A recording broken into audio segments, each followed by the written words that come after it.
రాష్ట్రంలో scrub typhus కేసులు ఆందోళన రేపుతున్నాయి. ఎన్టీఆర్ జిల్లాలో కొత్తగా 2 కేసులు నమోదయ్యాయి.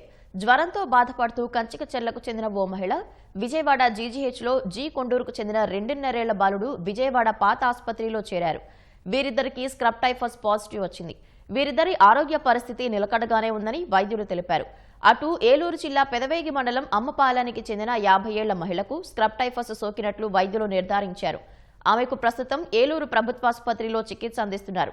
స్క్రబ్ టైఫస్ సాధారణ రోగమేనంటున్న వైద్యులు ముందుగానే గుర్తించి ఆసుపత్రిలో చేరితే సులువుగా నయం చేసుకోవచ్చని సూచిస్తున్నారు. టైఫస్ కేసులు సెప్టెంబర్లో ఒక కేసు వచ్చింది, నవంబర్లో ఒక కేసు వచ్చింది, ఇప్పుడు కూడా ఒక కేసు వచ్చింది. అది వాతావరణంలో మార్పులు, వర్షాలు ఎక్కువ పడటం వల్ల వచ్చే అవకాశం ఉంది. దీనికి సంబంధించిన మందులు కానీ టెస్ట్ కిట్స్ కానీ అన్నీ మన జీజీహెచ్ ఏలూరులో అందుబాటులో ఉన్నాయి. తగిన జాగ్రత్తలు తీసుకుంటే డిసీజ్ రాకుండా చేసుకోవచ్చు. వచ్చిన వాళ్ళు వెంటనే హాస్పిటల్కి వచ్చి వాళ్ళు టెస్ట్ పాజిటివ్ వస్తే కనుక సరైన మందులు మేము పెడతాం.